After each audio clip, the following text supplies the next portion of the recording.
Welcome to the HR Chat Show, one of the world's most downloaded and shared podcasts designed for HR pros, talent execs, tech enthusiasts, and business leaders. For hundreds more episodes and what's new in the world of work, subscribe to the show, follow us on social media, and visit hrgazette.com.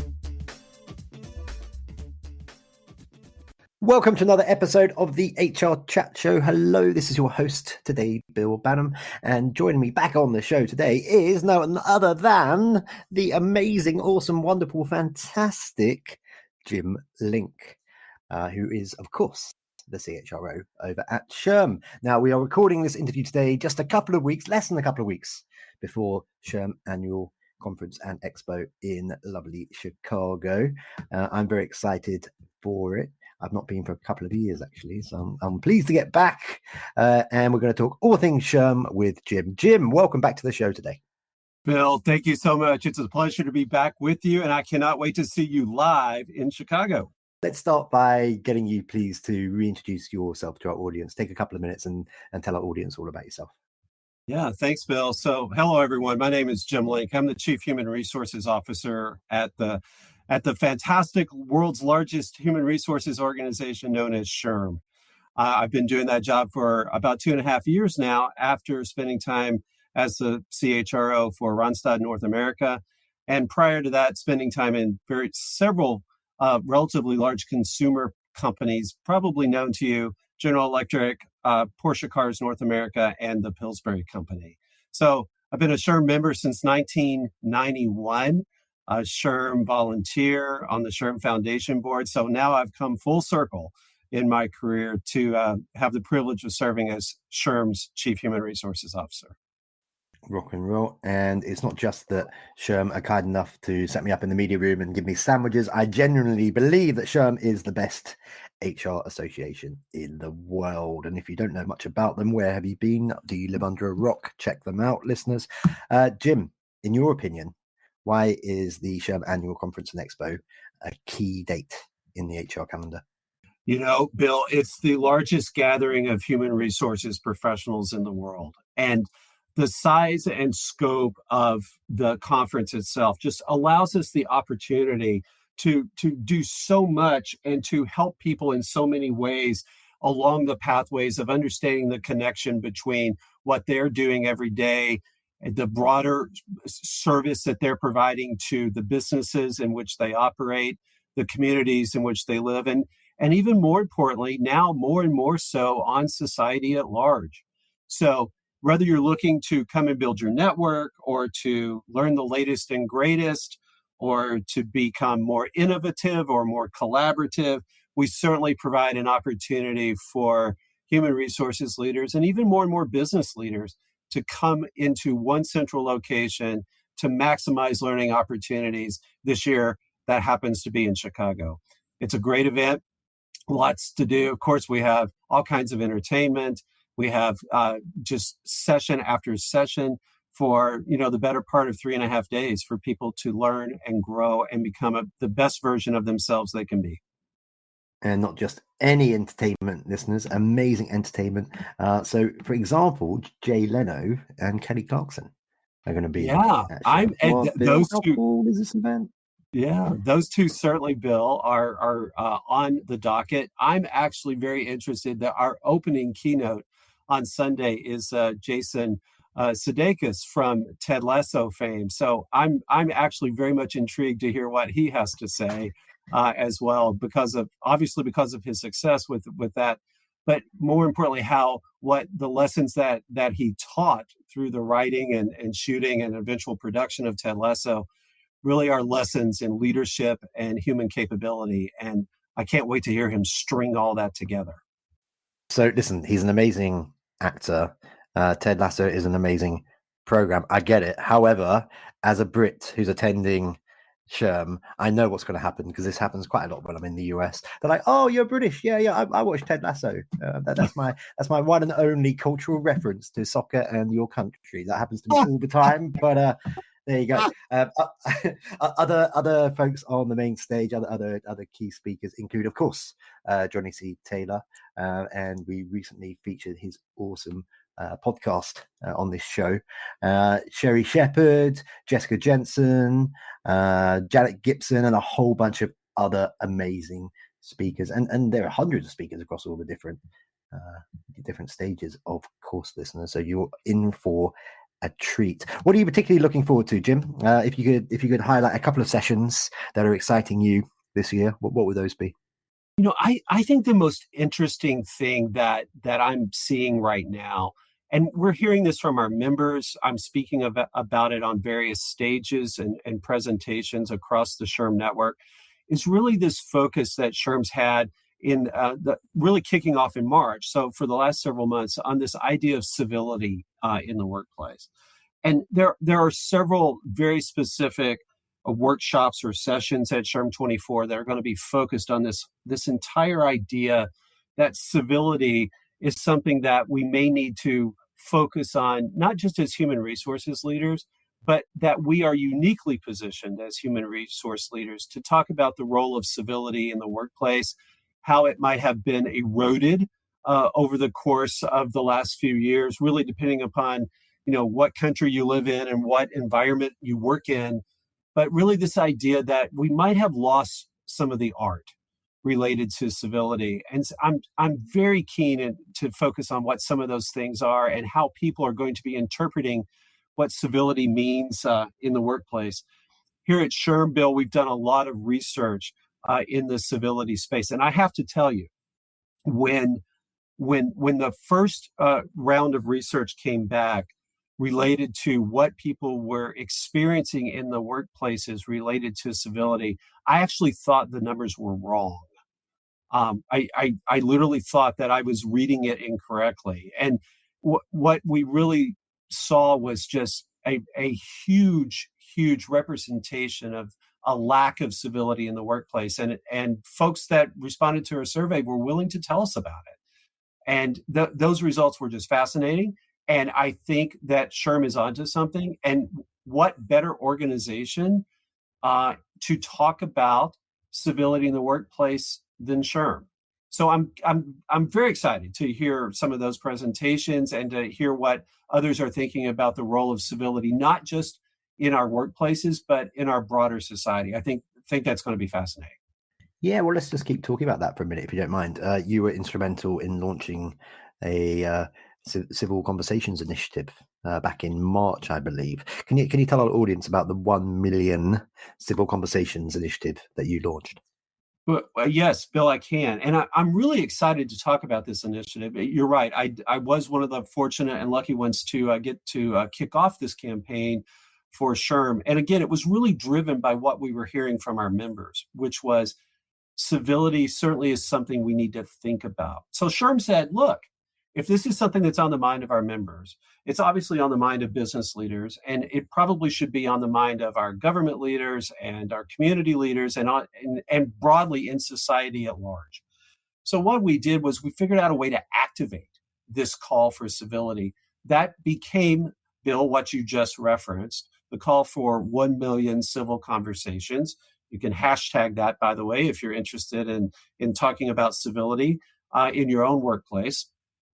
And SHRM actually has built an entire research model and practical application model around civility and how you can actually think about applying civility in your workplace with some very practical tools and even capabilities to help leaders establish this as a responsibility for future leadership development and future mission, vision, values, and purpose for that specific organization.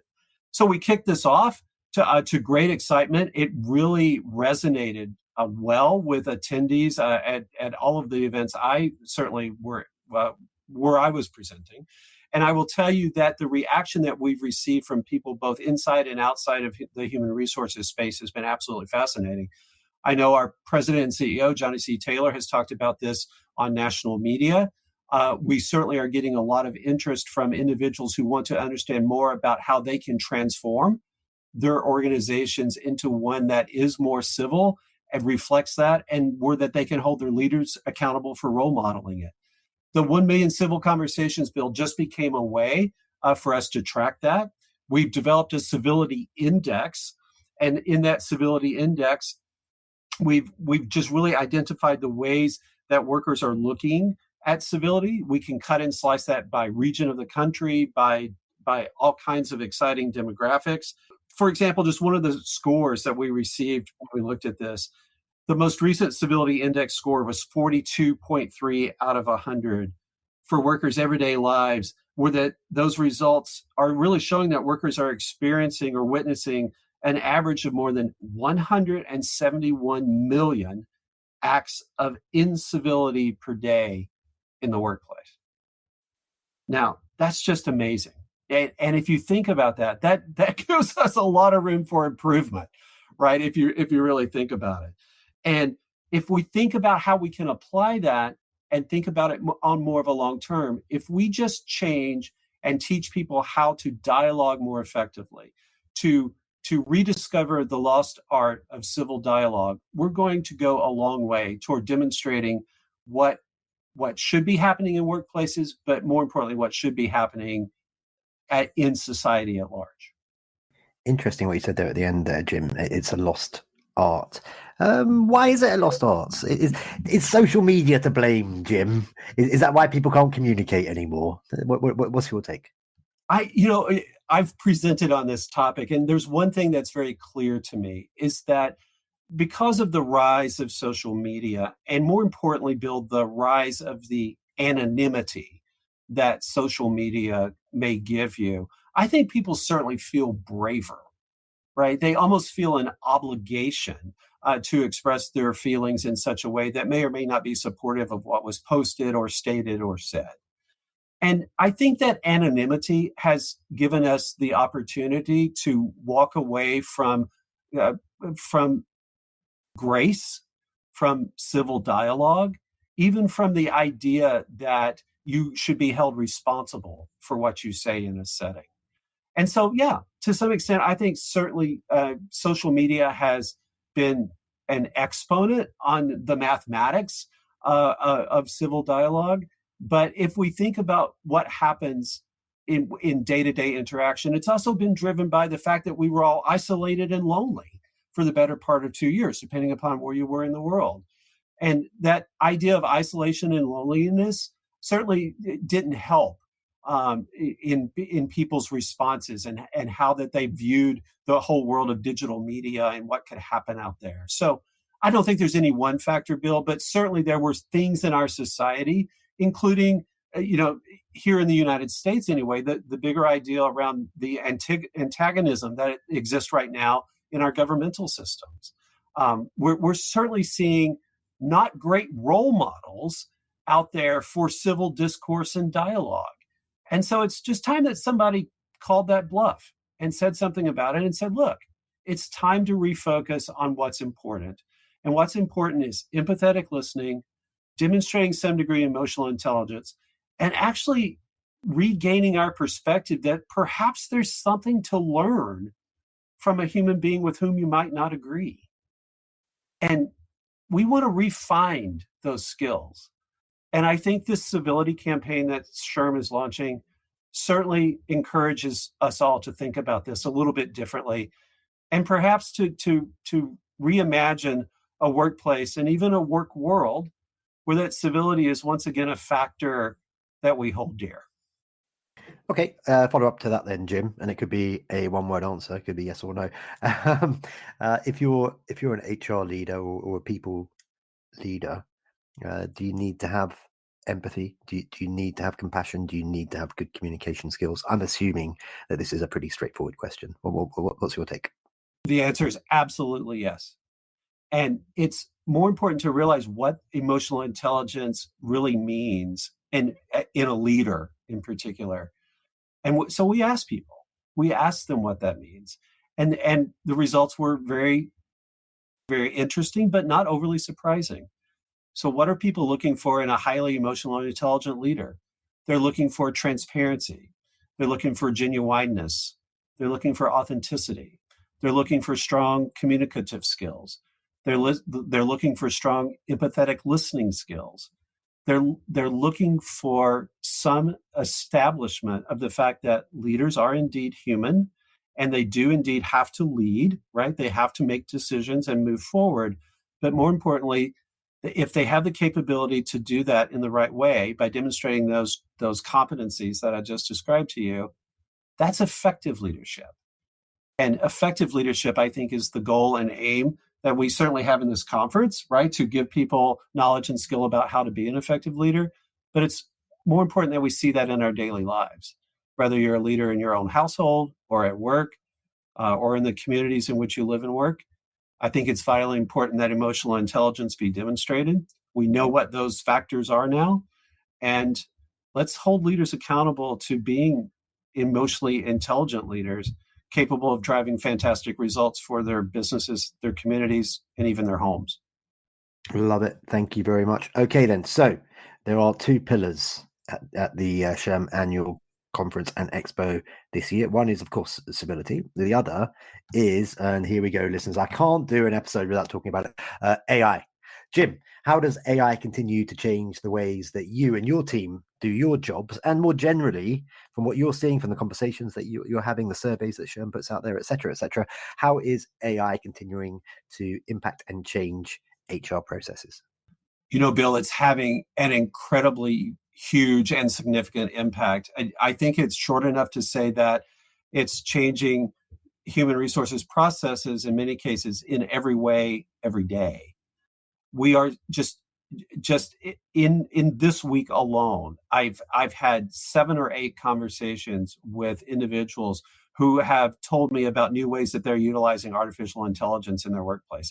Now, we all know we've been using artificial intelligence in some shape, form, or fashion for many years. But what has really gotten people excited is the whole idea of generative artificial intelligence. And I can just give you an example from my own team, my own human resources team at SHRM. Recently, we launched a learning program inside our organization for our entire employee population around generative AI and how to best utilize it and the productivity and capabilities that can be gained from that. And one of my own team members wrote the script for that particular learning exercise. And when he wrote the script, he thought, okay, well, I can voice this over, or I can go to an AI tool and give the AI tool examples of my own speech, download the script to that speech, and then have the AI read out the script as the learning progressed. So that's exactly what he did. He did not tell us he did that. And so I'm kind of one of the final editors, of course, for the learning and development exercise. And I'm listening to it, and I'm like, oh, wow, this guy could have another career in broadcast media, right? He's smooth. He's got a silky voice. You know, it had its own distinctions, which made it rather unique. And lo and behold, come to find out, Bill, that this was his AI voice.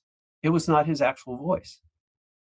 And the work product, the output that came from that, we probably saved multiple hours in the studio. We probably saved multiple hours in, just the scripting itself for the content. And it was a fantastic production. And if you listen to it, Bill, you would not know. I didn't know. Matter of fact, I wrote him back and said, great, you've got this silky smooth voice. You would be great for radio, all these other kinds of things.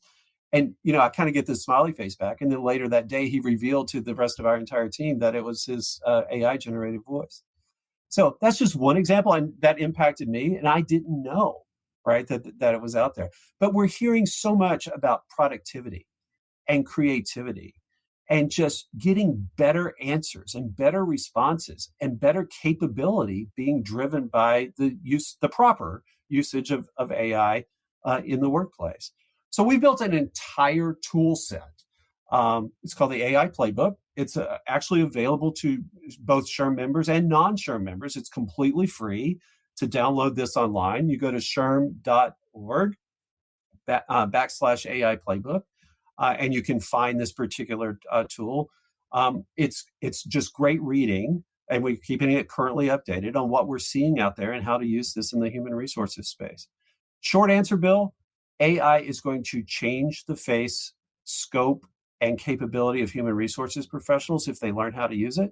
So we are encouraging people to get out there to experiment within guidelines and frameworks, of course, but but to get good at this, to become the profession of all of the professions in business and industry that owns this space. And here at SHRM, we certainly believe that human resources practitioners are capable of and willing to do that. And we're trying to provide them with the playbook to just make that happen. Okay, thank you, Jim. Jim, we've only got a couple of minutes left. I can't believe it. I had a whole bunch more questions for you. I'm just going to wrap up with two more, if you don't mind. Let's continue the conversation around AI for a moment. I have recorded a lot of episodes on this show, just this show alone. Okay, I think when this one goes out, it'll be in the region of episode 720. Okay, that's a lot of time chatting to cool HR people like yourself and others in the HR space. One thing I'm hearing a lot at the moment, Jim, from senior HR leaders is, yes, they are happy to implement AI in most of their processes. The two areas or the two stages within the employee life cycle they are more hesitant to do that are sourcing and the hiring phases, because they worry about inherent biases within AI generated technologies. What's your take? Yeah, certainly that's a watch out. When you think about what happens with artificial intelligence, right? When it's based on large language models, like most of the generative AI is, you absolutely have to ensure that the output that you're receiving is bias-free. And the best way to do that is ensure that the data upon which you're driving your conclusions or driving your outcomes is also bias-free. So this brings me to a very important point that I think is often overlooked when it comes to the role of HI or AI, and that is that HI, human intelligence, is the foundational tool upon which we should operate AI. If Johnny says this very nicely, our president and CEO, Johnny C. Taylor Jr., says, HI plus AI equals ROI. And I think that's right. But I think there's even a more accurate mathematical model, which is human intelligence represented as an exponent, meaning human intelligence, and then you have an exponent, which is artificial intelligence, equals ROI to the nth degree. Meaning, if we think about what AI can actually do for us, it can only do so much because the core human intelligence and usage of AI has to be there and has to be in place for AI to be an effective tool. And Bill, that applies to bias, to discrimination, to any other factor that you can think of that could turn out to be nefarious or bad for the world of human resources. And let's never forget that as good as AI is and as much capability as it can provide to us in our workplaces, there are nefarious actors out there in the AI space, and we just need to be alert for those. I would never take something that comes out of an artificial intelligence engine of any type and take it on face value, ever. And I think we have to teach all people who are utilizing artificial intelligence, let alone in the human resources space, that, yeah, it's a great tool, but it's only a tool. Human intelligence should be the beginning and the end of any use of technology, and artificial intelligence is just another one of those technologies. This guy is a wordsmith, listeners. Okay, great answer. Thank you, Jim. Jim, I am super excited for SHRM. It's coming up in, I think it's 8 days, actually, from today. Mm-hmm. It's going to be the last time that I get to do any sort of travel for quite a while. I've been super busy going to different conferences like ATD. I was at CIPD yesterday. It's SHRM for me in 8 days, and then that's it because we're having baby number 2 in August. Oh, congratulations. Thank you. But I get to have one more cheeky trip to beautiful Chicago. I'm hoping to get some ball games in a couple of days after the conference as well. So I'm hoping to see you there, Jim. For our listeners who'd like to connect with you, how can they do that? Also, can you just run through the different options for folks to attend the event? Obviously, there's the in-person component, but there are other ways that people can get involved as well. Is that right? There is. There certainly is the in-person component. We're expecting close to 25,000 people this year in Chicago at McCormick Place, just south of downtown Chicago. But we also have a virtual option. And the virtual option is a fantastic way. If you cannot attend in person, then just go to SHRM.org and take a peek at the ways to attend. And certainly one of the ways to attend is virtually. We are very excited to continue to offer that. Came about as a result of the pandemic, has proven to be very popular. So we would certainly like that. And you can also go to SHRM.org. And at SHRM.org, you can look specifically at the program overview that's available for you there and learn everything that you would want to know about the conference, the ways to attend, what the experience is like, the types of sessions that we have. You can look at the schedule online.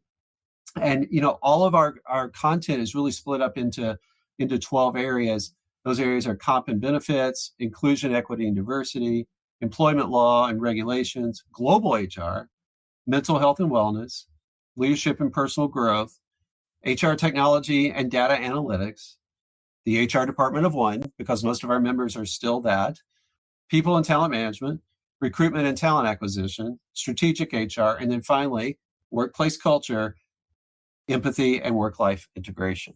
So there's something there for everyone, Bill, and we cannot wait to see all of you in Chicago. Rock and roll. Hey, listeners, I first interviewed Jim after he'd been in the role, the CHRO role at SHRM for, I think, about 2 weeks. I just want to say, Jim, that I've been watching you from afar grow into this very impressive and terribly important position within SHRM. You are an awesome guy, and you are a credit to the organization. So thank you very much for being my guest today. Thank you, Bill. It's been my pleasure. Have a great day. And listeners, as always, until next time, happy working. Thanks for listening to the HR Chat Show. If you enjoyed this episode, why not subscribe and listen to some of the hundreds of episodes published by HR Gazette? And remember, for what's new in the world of work, subscribe to the show, follow us on social media, and visit hrgazette.com.